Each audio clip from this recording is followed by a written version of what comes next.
Hey, what's up, Anyo? This is Emily, and I'm here with a video that can hopefully describe all that encompasses the EPIK application process. So the very first thing that you're going to have to do is start the actual application. This can be downloaded from your recruiter, so I downloaded mine from the Corvia website, but it can also be downloaded on the EPIK website if you're applying directly to them.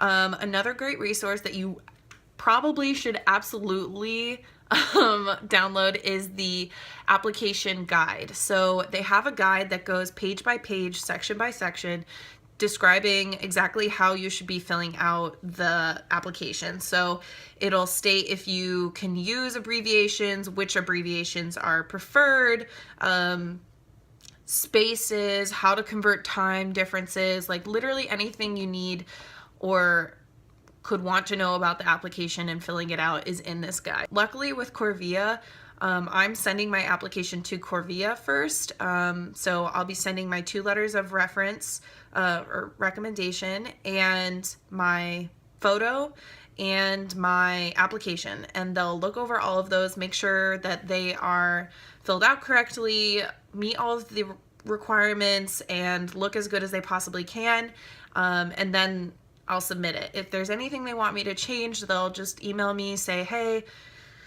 this isn't filled out right, or you should take a different picture, or the letter isn't signed in the right place, or doesn't have your full name, anything like that. They'll let me know before I submit it. That way I don't have to like be waiting around and possibly losing time because my application isn't filled out correctly or something like that. So one of the reasons why I was really dead set on being a part of a recruitment program, because I just don't want to be wasting time. I hate wasting time. If you're applying through Corvia, you need those 3 things: your passport style photo, the completed EPIK application, and your 2 letters of recommendation. They'll go through everything and make sure it's done correctly. If you're a little further down in the process, or a little further along in the process, you'll need some other things. If you're applying directly to EPIK, I think you'll also just need those 3 things, and then they'll go from there. I'll go through the list of things because it's really helpful to kind of know what you'll need down the line, especially if it's something like your FBI background check that could, if you're not going through a channeler, take up to 3 to 4 months to get done, or if you need to get that and your diploma apostilled, which I'll explain later, that can also take like 3 months or something. So these are things, if you don't want to go through a channeler, you really have to start almost immediately. But the timing can be difficult because background checks are only valid for 6 months. So if I had tried to do this, I don't know, before I left school or anything like that, and it had gotten approved quicker than I had anticipated, I would have had to go and get another one done right before I left, and that's like a waste of money and like pointless because they don't need your background check until you're applying for like your visa and stuff like that. So you just have to be really mindful of time and be like conscious of how long things might take. So it's good and helpful to kind of start it all early, which is what I'm doing. I mentioned before, a part of the application itself is your lesson plan and your personal essays. Those are both included on the EPIK application when you download it, so you don't really have to like worry about guidelines or anything like that, but there are some helpful tips in the guide for the application, so that's also helpful to look at. The next thing you're gonna need eventually is a photocopy of your passport. It's super easy to do. Literally all you have to do is open it up and lay it down and photocopy it, and that's it. And you can save that somewhere on your computer because you might need it later. But yeah, do it in color just in case, do a black and white just in case, I don't know, save them both somewhere, save them for later, I don't know. But literally any document that you use in this process, you should have like 2 copies of, and it's saved on a hard drive somewhere, because you never know when you're gonna need another one of them, and you never know when you're gonna need access to them. The next thing on your list of things that you'll need, because I wrote it down here, there's my list, is your FBI background check. The first thing you'll need to even apply to your background check is your fingerprints. So hopefully you have fingerprints and nothing has happened for you not to have fingerprints, but you'll need to get those done. And if you're going through a channeler, which is what I'm doing, you'll need them on like hard copies of them. So you can either get the hard copy like little cards from the police station, or if you go onto the website, Corvia has a channeler that they recommend called Accurate Biometrics. They do it for a little cheaper and it gets done in like a week instead of 3 to 4 months. So that's really nice. It is more expensive. If you don't want to do it through a channeler, it's like 20 bucks. If you want to do it through a channeler, it's like 50 bucks. So my fingerprints were like $5 at my local police station. Accurate Biometrics sent me, or like had a like application that was mostly filled out, along with 2 sets of fingerprinting pages. So I filled those out, took those with me to the police station, and got my fingerprints done, and that was fine. And then the same day I put everything into a manila envelope, along with the application to Accurate Biometrics and my like payment form, and sent it off, because I really I don't trust the government to do anything quickly ever. So I need to give it as much time as possible, because as soon as that is done, I will need to go and send it to get apostilled. When something is apostilled, or like to get something apostilled or an apostilled document, really what you're saying is I need it to be like notarized, authorized, like legitimized by the government for international use. So it's, if you know what a notarization is, or like anything, if you've seen it driving down the street, like, oh, there's a notary in there, it's literally just someone saying it's real. And to get it apostilled, it's the government saying it's real and it can be used in another country.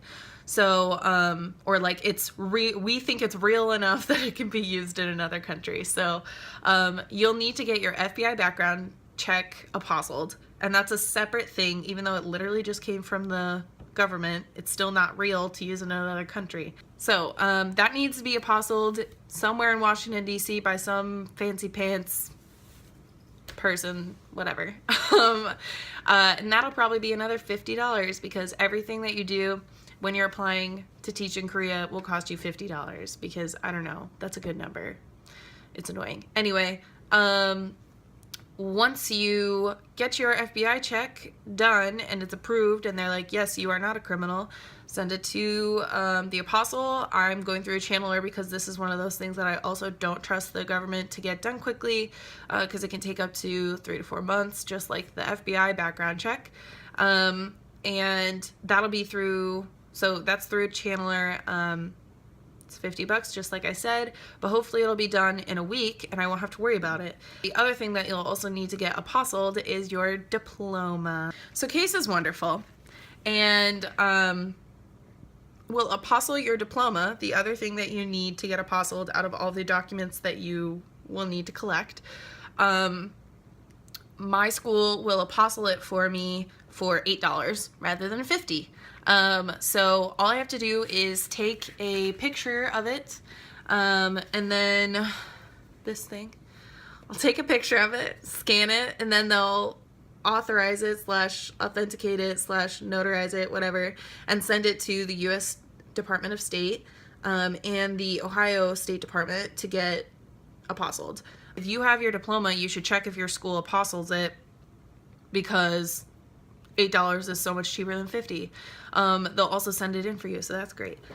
So that's next on my list. I was just gonna go to Cleveland and get another copy of my transcript, because I already have one, but I need 2, which is another thing. You need 2 copies of your transcript and not just 1. And since you already should have your 2 letters of recommendation signed that meet all of the requirements, the one they seem to stress the most is signed in ink, even though you're gonna scan them in and provide the originals later. I don't know. It's something like, they're very specific. Anyway, get it signed in ink and make sure that you and the person writing the letter know and are completely aware of all of the different requirements that have to be on these letters of recommendation, because apparently there are a lot more requirements than in other situations. So just make sure everyone knows what they're supposed to be doing before they do it.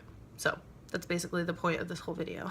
Anyway, the last thing you'll need is your TEFL, TESOL, CELTA, whatever kind of certificate you got, because like I said before, EPIK isn't accepting anyone that doesn't have one, basically. It's like your minimum to teach is you have to have this certification, or you can have a teaching certificate. So those are that blah, blah, blah, blah. 2 letters of recommendation with ink signatures, because they're weird about that. Your EPIK application filled out, which includes your personal essay and your lesson plan. You should have downloaded the guides so that you know that your lesson plan and your application and your personal essays all meet all of the requirements that they'd like you to have. And lastly, you should have your picture. I'm pretty sure those were them.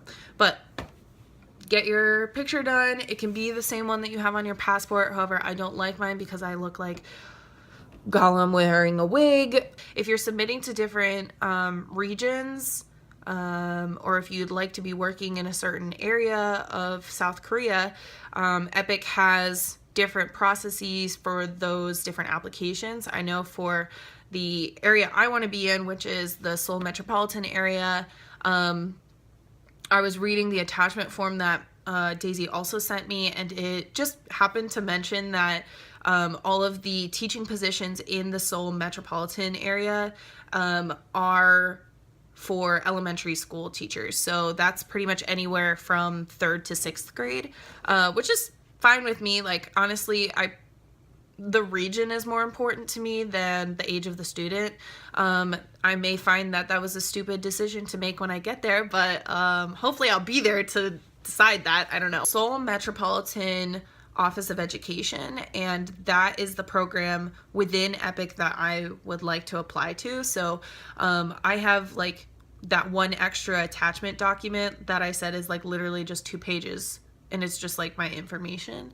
And that I will submit after my EPIK application is submitted. So basically what I'm focusing on right now is waiting on my other letter of recommendation and finishing up my lesson plan. And then I'll submit it right away, because both EPIK, the general EPIK program, and the EPIK SMOE, the EPIK Seoul Metropolitan one, are both first come, first serve. So that's pretty much it. If you have any questions about your applications, you should definitely contact either EPIK or your whatever recruitment agency you're using. Don't wait to figure things out. Don't try and figure them out on your own if you're really not sure. Worst thing that you could do is wing it and have it be totally wrong. So that wastes time. It decreases your chances of even getting into the program. Just don't do it when you could be asking somebody a really easy question and have an email answered. So that's my advice for the EPIK application. So until next time, I'm Emily. Bye!